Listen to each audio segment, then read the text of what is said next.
Welcome to Collective Power.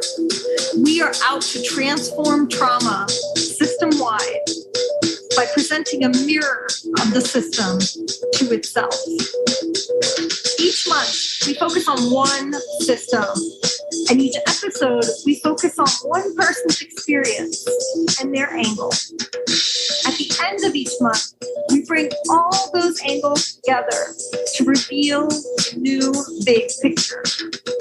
Stay with us to discover our collective power and what's possible for our city, for our country, and our world. I am Dr. Rita Fierro, and I am your host.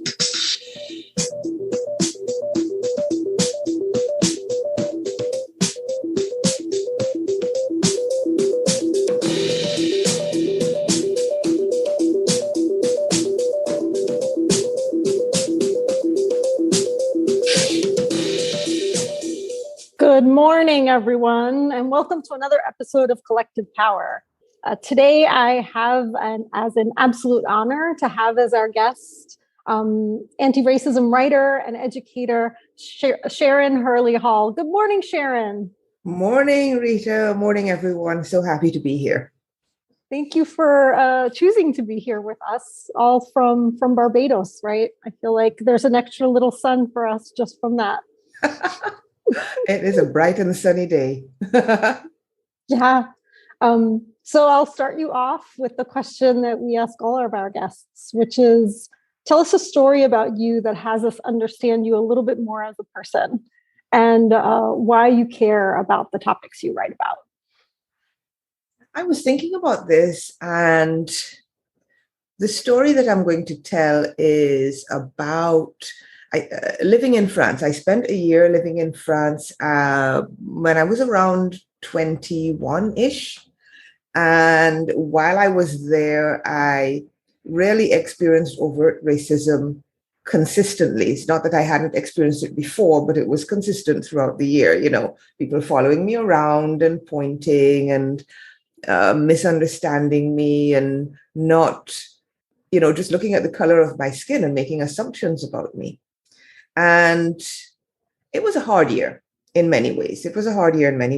No year is entirely hard. Of course, I had good experiences in that year.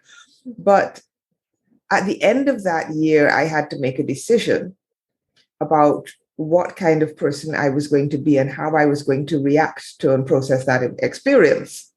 And my decision was that I didn't want to be the kind of person that perpetrated that on other people. And therefore, it has led me to wanting to fight racism where I see it, but B, also being open to helping guide others on their anti-racism journey.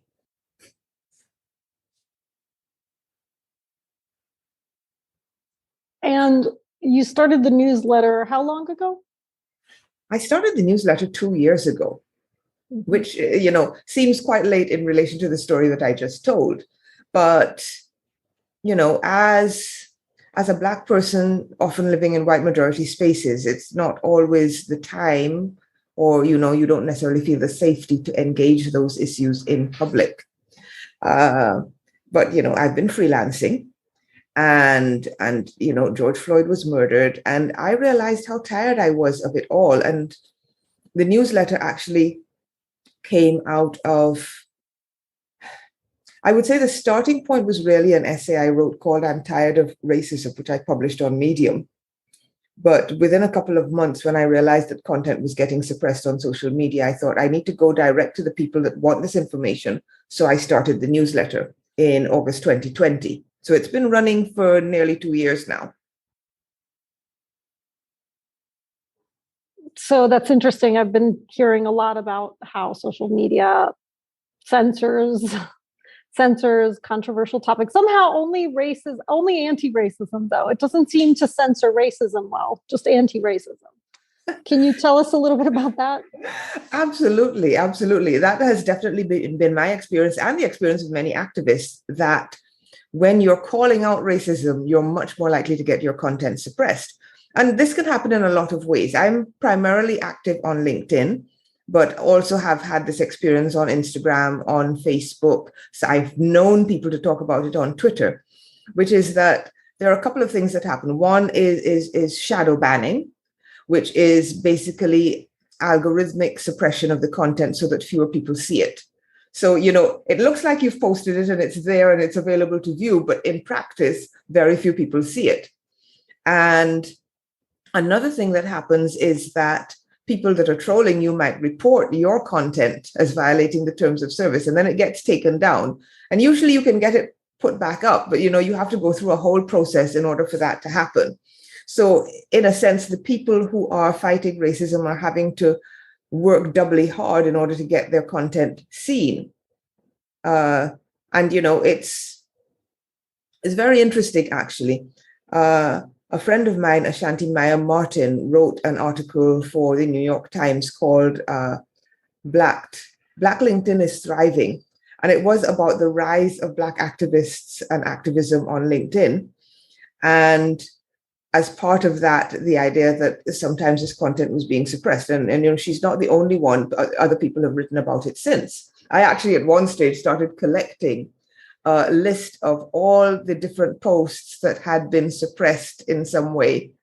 And it got to be quite a long list. And I'm not the only one doing it. There's definitely, some of it is automatic, I think. Some of it is you talk about certain words, you mention certain words, and somehow the algorithms flag them. So you'll often see people doing versions of the word like YT for white, or putting a period in the middle of the word black so that it doesn't, the algorithms don't immediately pick it up, right?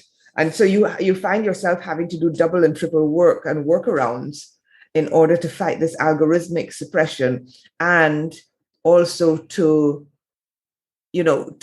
get your content back out there if the trolls and haters have managed to get it banned. Yeah, I've reported so many people on Facebook and somehow their stuff never gets removed. Yeah. I think maybe one time, I probably reported people about 10 times, and maybe one time it was successful. And most of the time it was like, we don't see any concerns with this content. And I'm like, but then how is it that some are getting over policed and under policed, right? Just like everywhere else in our society, right? So we're biased, and then with the algorithms we create are biased. Surprise! And those platforms thrive on attention, and trolls get attention. Yeah. So your article, it strikes me that it has the same title of the book that is coming out soon, right? I'm Tired of Racism. It does. So tell me a little bit about that. So the book has come out of publishing the newsletter. I can't remember who said it, but they said, it would be great if we could have some of these articles in one place, right? And I thought, okay, book idea. I'll collect them in a book. And I actually have a few pieces that never made it into the newsletter as well. So, for those who have been subscribing, I have included some pieces that they will not have seen. And it's an interesting process, taking something that was done for a newsletter and turning it into a book.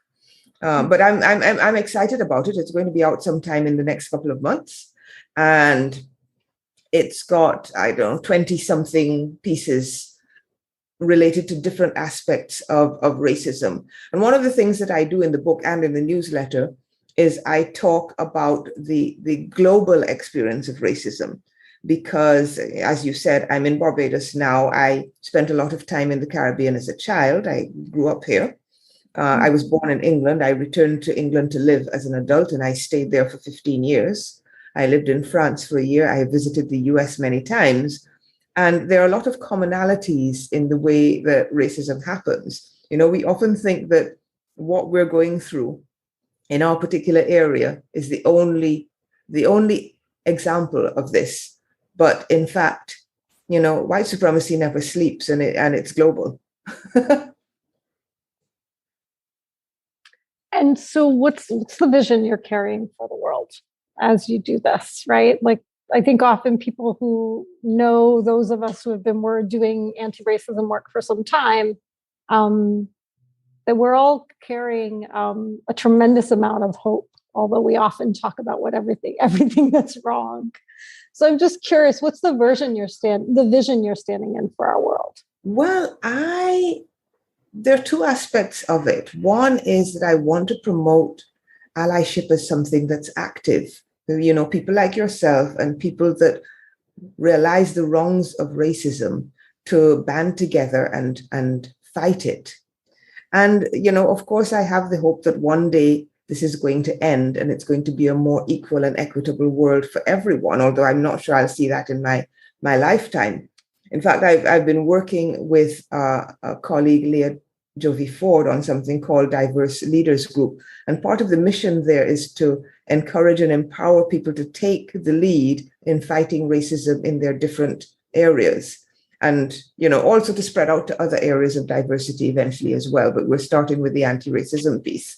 And so, that I think is, collective action and people being willing to step up and be a little uncomfortable in the process is what's needed in order to get to this utopian vision of a world where, racism no longer exists. So active allyship as opposed to performative allyship, as opposed to, posting black squares on social media does nothing, right? Liking a post that's posted by an activist is great, but then what are you doing with the information? How are you using that information to have conversations with people? And that's one of the things that I do in my newsletter. I try to encourage people to take action. And sometimes taking action is about raising your own awareness, but sometimes it's about actually taking what you've learned and going out and having a conversation. So the thing that I find most delightful is when people respond to the newsletters, they sometimes do and say, oh, I discussed this with my family. I discussed this with my colleagues. We had a really, wide-ranging and enlightening discussion, and we've decided that we're going to take action in this particular way. And then I feel like the newsletter is doing what it's meant to. And that's what I also hope the book will do for those who may not want to get daily emails, but still want to have access to the content, Yeah. One of the reasons I was excited for this conversation today is that I think one of the uniquenesses I bring to my analysis of power and systems is racism, is that I've lived in a lot of different places in the world, and you have too. Mm-hmm. Although we've lived in different places. So it's a good opportunity. I think we cross at a couple of intersections, like US and UK, maybe. And my knowledge of the Caribbean is extremely shallow, right? Like I spent a couple of weeks in Cuba and a week in Dominican Republic at some point, mainly for vacation. So that's not a lived experience the way your lived experience is. And I'm not Black, of course. But one of the things that strikes me a lot in the organizing spaces, when we try to do spaces that are both American and European, so intercontinental, mm-hmm. Not that they can't be African or Asian as well, but when we're like organizing in spaces that are intercontinental, and Americans and Europeans are the ones that show up most, what I notice is that Europeans often come to the table with the lens of racism is that American stuff, right? Like, it's not our thing, it's your thing. And you see it everywhere because it's your problem that you haven't gotten over, because you guys haven't gotten over slavery, right? And there's this undertone in the conversations that make it really hard to engage. And so I want to go into that conversation a little bit and hear, like, I have some theories around how that happened. But I know for African Americans, it's extremely ironic because they're like, what? Europeans created the concept of race exactly. and race. Like, where do we get it from? Talking about. Oh my gosh. I have some theories about that, which I'm open to offer, but I'd love to hear kind of what's been your experience in that regard. Well, as you said, the Europeans have the original sin, and they exported it everywhere, right? They took it to all the colonial spaces, all the places that they colonized, all the places that they pillaged. So there are aspects of racism everywhere you go. I live in a Black majority country, but the polarization between the white population who are the descendants of plantation owners and colonizers, and the Black population who are the descendants of the enslaved still exists. And there's a way in which, and I can speak to this in relation to the UK, there's this idea that slavery was a bad thing, but we did a good thing and we ended it. So you all should just, be grateful and shut up about it. And let's focus on the good part where we ended it and not about the centuries of oppression before that, right? Wait, I want to tell you the Italian version of that. Yeah. Yeah, we occupied Africa, but we really weren't that good at it. And we weren't really the big colonizers. So if you guys could just get over it, we weren't the real ones. You should take it out on the French, the Spanish, and the Portuguese. Yeah. But the truth is that all the Europeans did it. The British were very good at it, but they weren't the only ones. The Dutch did some horrific things, the Belgians did some horrific things, the French, the Spanish, the Portuguese, all the major, the Italians, all the major European. I mean, Christopher Columbus, for goodness sake, right? Yeah, and Italians also, I would argue, the whole fascist thing of Mussolini in the World War II was by Italians having an inferiority complex, because while we weren't good at it, we wanted to be good at it, right? And so all the civil war in Somalia, and even the what's happening in Ethiopia and Eritrea up till today, I mean, that's all the Italian legacy. Yes, and all of this. Absolutely. Yeah, so all of this, it's very simplistic to say that racism is an American thing. It's very interesting to me. One of the facts that came out in something that I was reading, right? So the Brits came to Barbados, which was their so-called jewel in the crown at the time. They came up with their slave code. The Virginians took that and used that as their basis for their slave code in the South. The Nazis took that as their basis for what they did with Jewish people, right? Although, according and then to the South Africans took it to right. Well, so the Europeans in South Africa did it to establish apartheid. There's a whole thread running through it, and the interesting thing I read in Isabel Wilkerson's book Caste was that some aspects of how it played out in the South were considered too extreme by the Nazis, which is a bit, that is mind-blowing, really. But, I don't think anybody's hands are clean in relation to racism as it operates in the world, anti-Black racism or any other kind of racism. Okay? The difference between the UK and the US is that you're less likely to get shot as a Black person in the UK because people don't carry guns. It doesn't mean that it doesn't exist. It's a little more subtle and covert in line with the culture of the UK, right?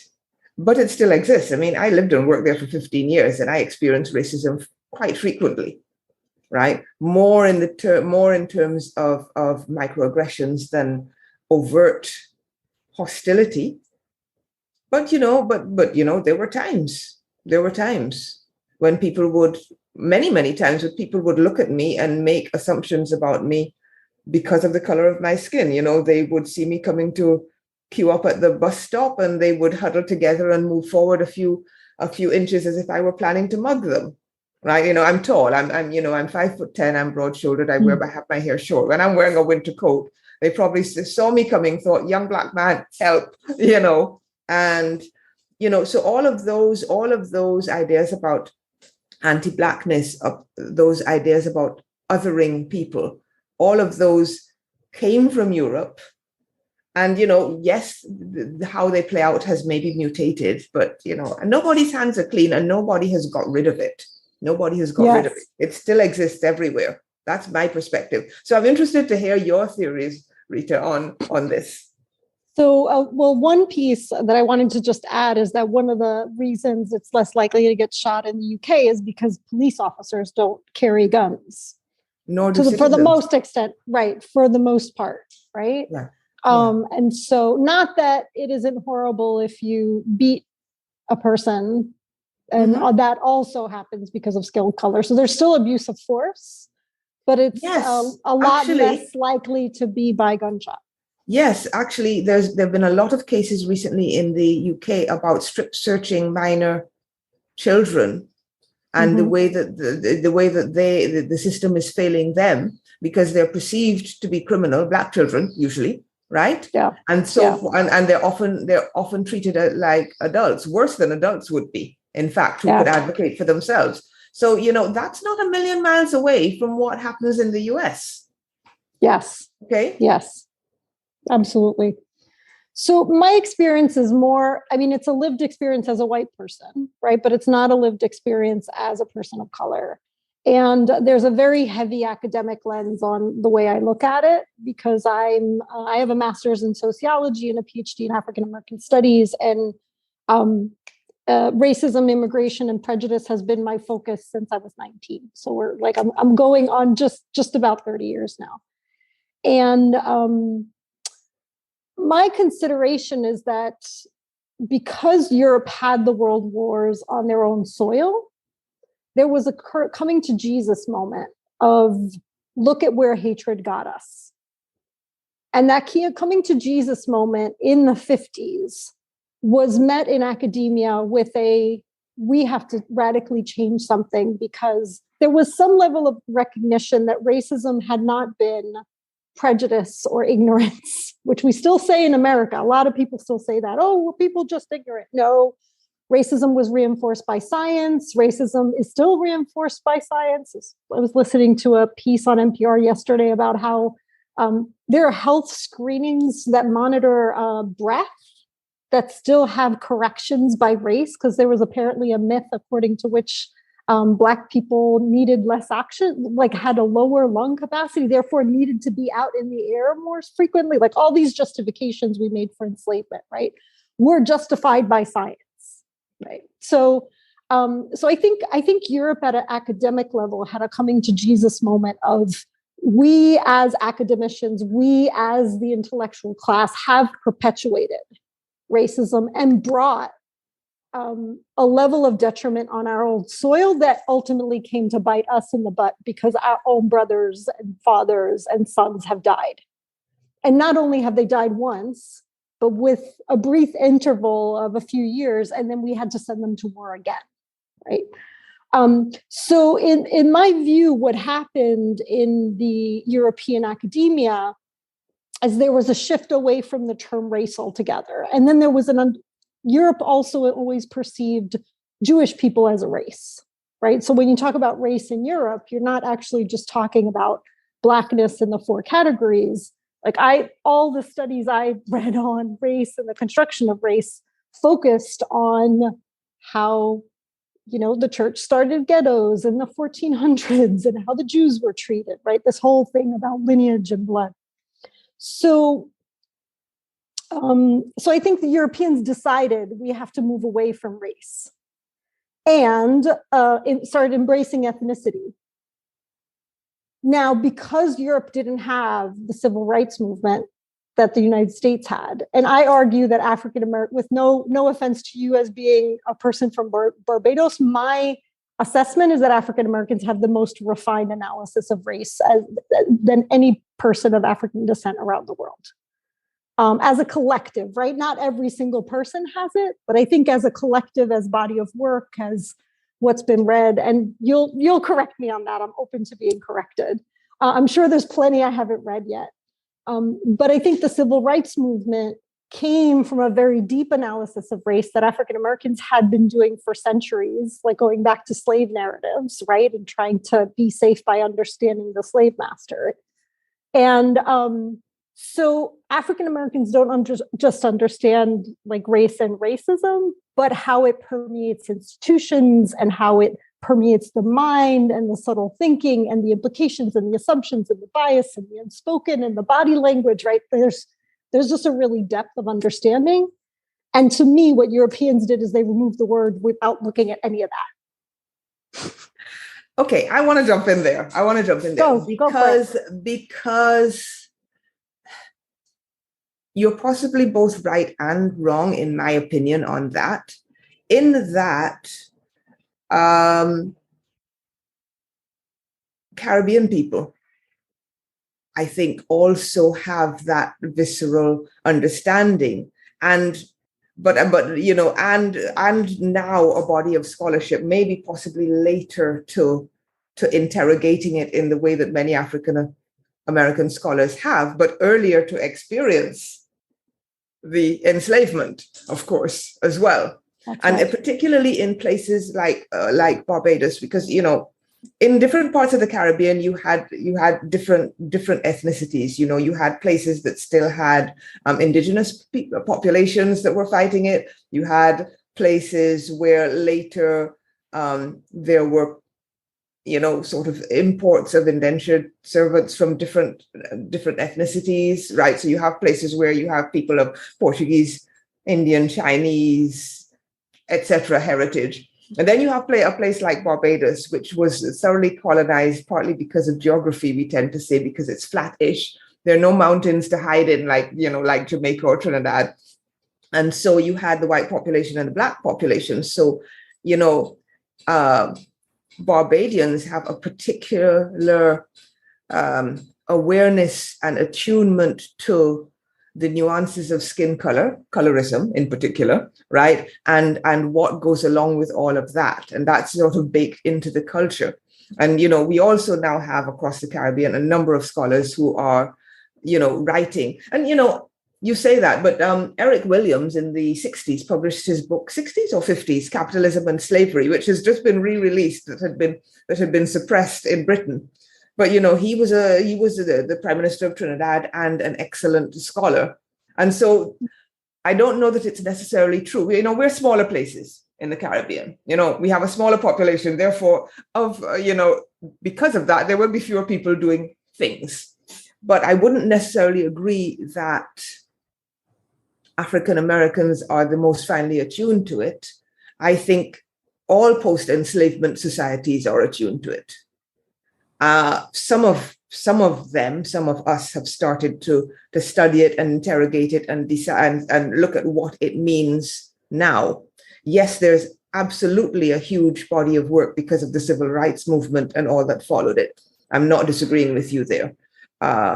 And there's a way in which other populations have not reckoned with it in the same way. You know, there's definitely, along with the people that want to interrogate it and say, what does it mean? What did it mean for us then, and what does it mean for us today? There are also people that want to say, oh, that's all in the past, let's not deal with it at all. Right? Yeah. So I don't know. I think it's complex, and I'm not sure I can totally agree with you. I received that. Yeah. And also as questioning my own thinking, right? And based on what you're saying, I mean, the Caribbean played such an important part in that narrative, because the intent of enslaved Africans being sent to the Caribbean first was to break their spirits before they were moved to America, right? So that's such that intention, which I'm sure permeates more strongly the islands. Yeah. So to your point, yes, you're right. Yeah. Like, I don't think I probably just inside of my own blind spot and not knowing enough about the Caribbean or Capitalism and Slavery, the book, right? And the work that I'm sure you're well steeped in. I can see how that was a blind spot for me, and how that life experience must have brought a whole other attuning. Yeah. Because the Caribbean was the bridge. It was. And Barbados in particular was one of the focal points for that, right? Where, where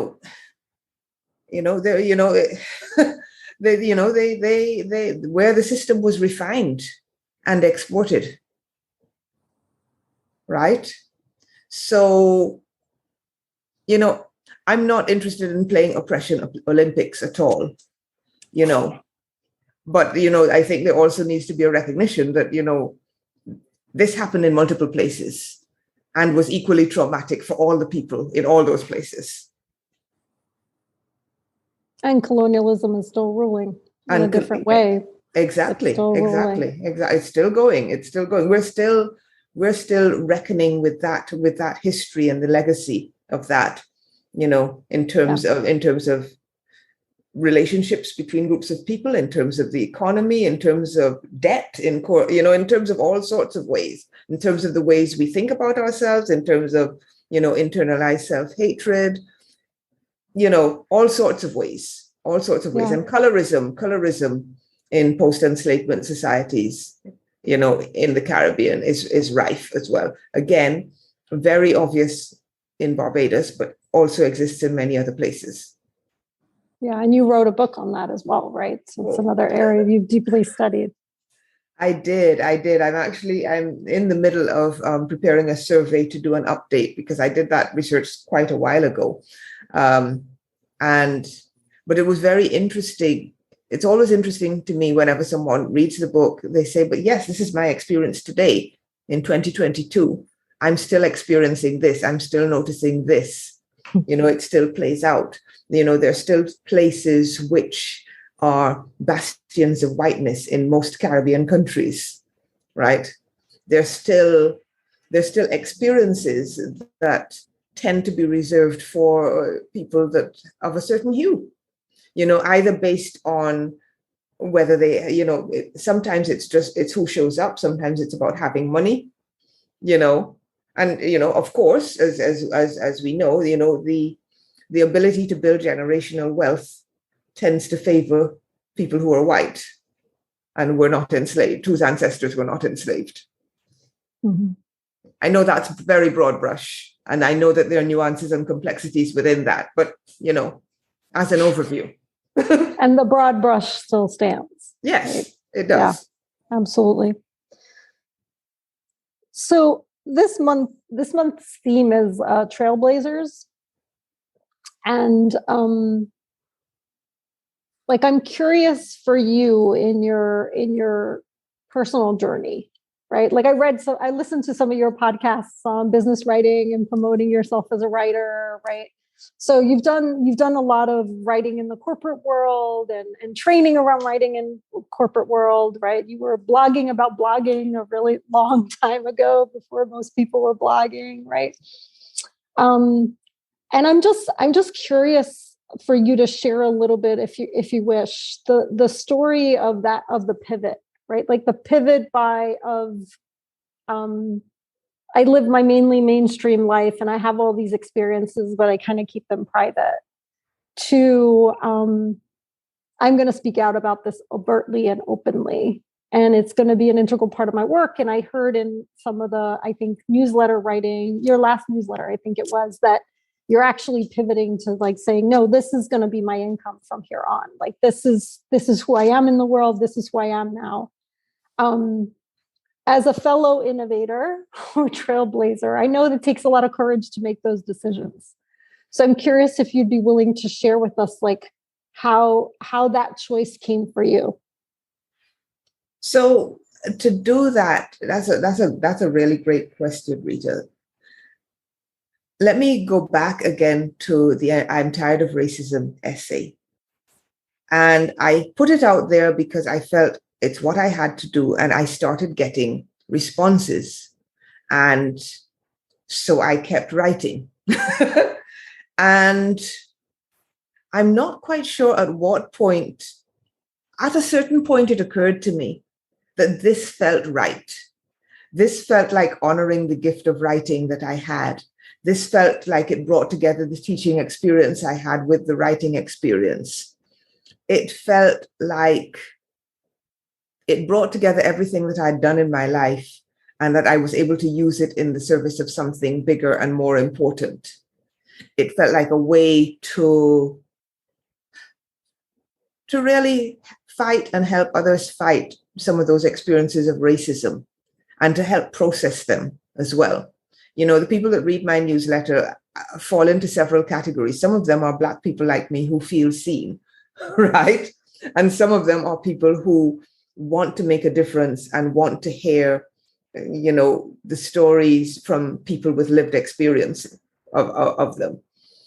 And I think once I started writing the newsletter and I realized how important this was to me, I began to realize that I couldn't easily go back to writing about email marketing right? It felt to me like I had found my purpose, and having found my purpose, I needed to work in accordance with that purpose. And so I made a decision in late 2020 that I was going to actively seek out work relating to diversity, equity, and inclusion. I've been writing for a long time, as you pointed out. I have written about many, many things. I'm an excellent researcher. I am a former journalist. And so I was fairly confident that I could bring all of that together and write something meaningful and worth reading about diversity, equity, inclusion, belonging, social justice, and those topics. And I was lucky enough that someone who ran a UK equity charity asked me to do a summary of what had happened during the year. And so that was my first piece, my first paid piece in this area. And once I put it out there, the universe supported me, and work started coming my way. This often happens, I think, when you move in the right direction, right? You get confirmation. And so there was that. What has happened since then is, I've done other things in the related to that. I worked with an edtech startup as, their lead for diversity, equity, and belonging. I'm currently working with Diverse Leaders Group as the head of anti-racism. But I think it is important to continue to do my own thing, because I think it's important for me, it's important for the people that are interested in it.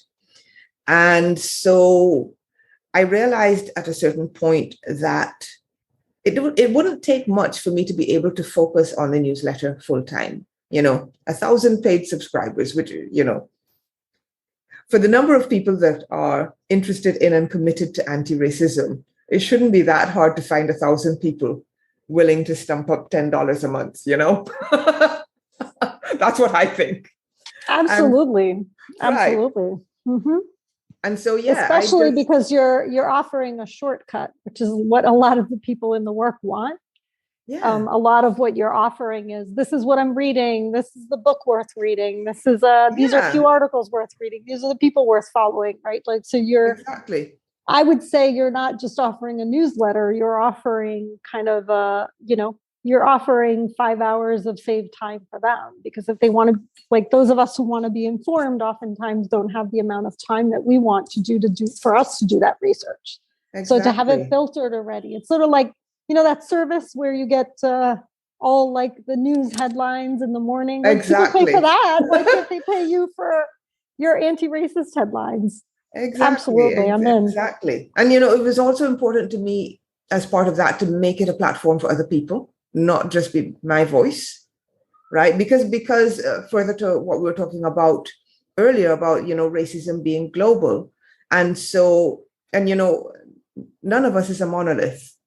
So my experience as a Black woman of Caribbean ancestry living in the UK is going to be different from the experience of a biracial African American man living in the US, and so I think there's room for those voices and perspectives. And part of what I'm doing by featuring all these people, in addition to giving them a platform, is saying to the people that subscribe and read, look, here are all these voices, here are these different experiences, here's how different people experience this same thing of racism in their own lives. Here are the things it's led them to create and to do. Follow and support these people. Yeah. Do you get overwhelmed?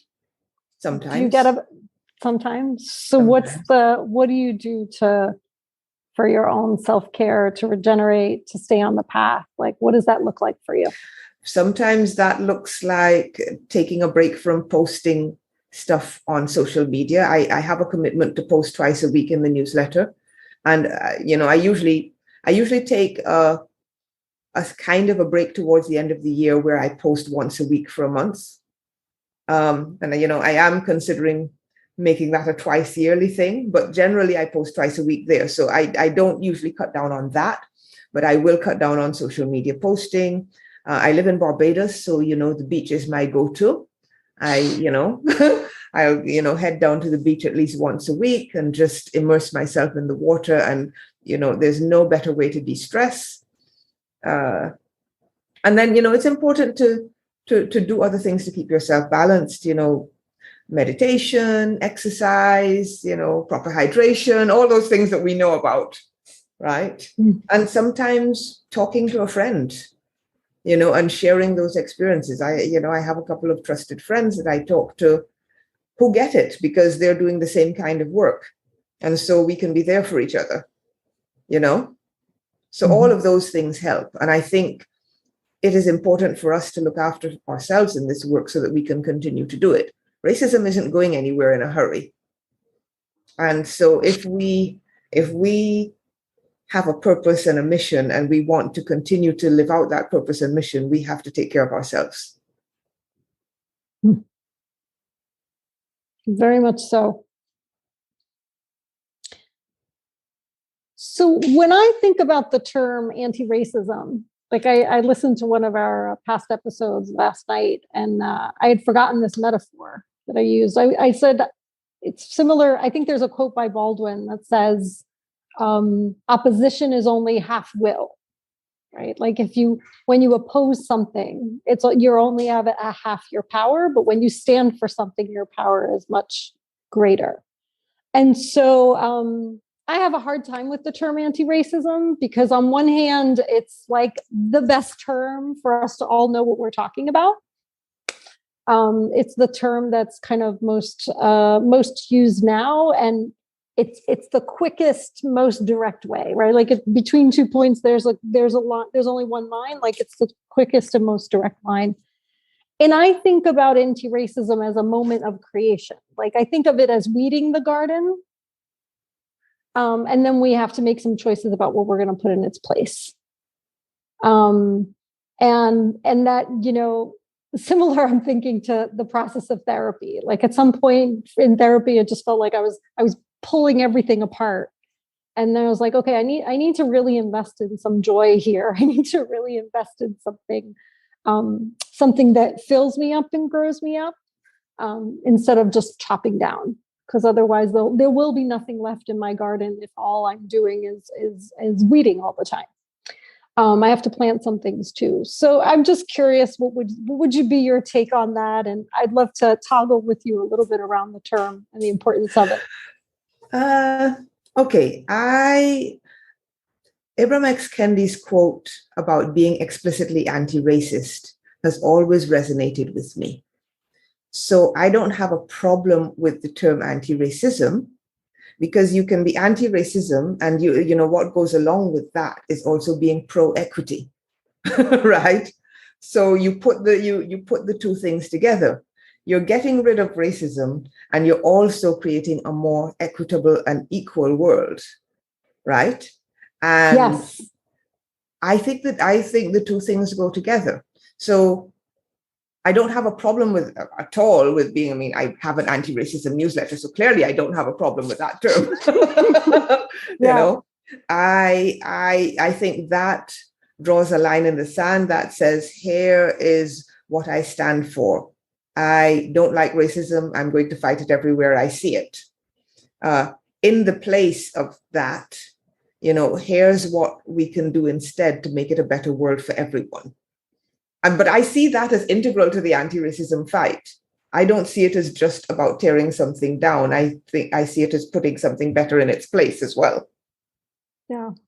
I struggle with how do we include that in our language, right? Because then what I personally struggle with is that then I end up with language that's so, like, when we're using language that even equity, I feel like, is being very bastardized. And then, like, it's sort of like the anti, because it's used more, it seems like it carries more power. But actually, like, in our bodies, the standing for something carries more power. And I wonder how do we infuse that language in our movement building so that we're conscious, like you said, that as we're working against, we're also working for. I guess it's about how you frame it. It's about knowing what you stand for and not just what you stand against. And At Diverse Leaders Group, we talk about creating a more equal world for everyone. So in other words, that's what we're for. One of the building blocks of creating that more equal world is standing against racism. I don't think you can get away from it. But I think, one of the things that I try to do in much of my newsletter content is not just, I will talk about an experience, or I will talk about something that might be negative. And then I say, well, okay, here's what you can do. And what you can do might be just be aware. What you can do might be, here's how you can interrupt this and help create a safer space for your colleagues. What you can do might, it might be, here's a book that you can read to learn more, or an article that gives you more information, and then, have conversations and do something with it. I don't want the newsletter to be something where it lands in people's inboxes and they sort of roll their eyes and say, oh, here's another newsletter from Sharon. I want them to take the information and use it to start conversations and use it as a jumping off point for taking action in some way. Mm-hmm. And I don't think that, and the anti-racism piece, that is part of being an active anti-racist. And I talked about active allyship, and active anti-racist is about taking that information and doing something with it that creates a better space, that creates a better future, that creates the reality that we would like to live in, where racism is no longer a thing, or we'd like our children and grandchildren to live in, probably. I love this conversation, because I love how you've woven your personal path and your personal thinking with, I have to do something, and then like choosing an avenue to some extent as simple as a newsletter, but extremely well thought out. Like, I hear your clear intentions of, I want people to be able to continue to read it. I want people to organize around it, take action, learn more, expand, and practice. And that's what you're doing. And so, of course, the invitation to your readers is something that you're leading the way for. So thank you for that work. Thank you. Do you have any last thoughts for us? Ooh, do I have any last thoughts? I mean, this has been such a wonderful conversation, and I really appreciate the opportunity to articulate that vision explicitly. And my last word on this would be, it takes all of us to see that racism is a problem, to see that lack of equity is a problem, and to fight it in whatever ways we can, right? It is better to do something than to do nothing. And it is important to accept that sometimes you're going to get it wrong, and that should not stop you from getting up and trying again. We have to keep going consistently if we're going to have a better world for everyone. And can you tell us a little bit about your book that's coming out, so folks can look it up and, buy it? Okay, so right now it's there's a page about it on my website, sharonhh.com. It's called I'm Tired of Racism, True Stories of Living While Black. Or maybe it's True Stories of Existing While Black. I should have had that right at my fingertips. And it is going to be available soon in hardback and on Kindle and other electronic forms. I'm currently in the middle of finalizing that, but you should look out for information from me on that on LinkedIn within the next months. And I hope to have the book out by September. My fingers are crossed for you. And my fingers are crossed as well. Thank you. If I could cross my toes, I would. And if I could temporarily cross my belly, I would cross that too, because I know a little bit. I know a little bit about those birthing pains. Oh my gosh, yes. It's been an absolute pleasure to be with you, Sharon. I know you gave us your website. Is there any other way people can get in touch with you? Antiracismnewsletter.com as well. And of course, I'm most active on LinkedIn. So if you're on LinkedIn, feel free to follow me there. My LinkedIn handle is Sharon HH. Great having you, Sharon. Thank you for being with us today. Thank you, Rita.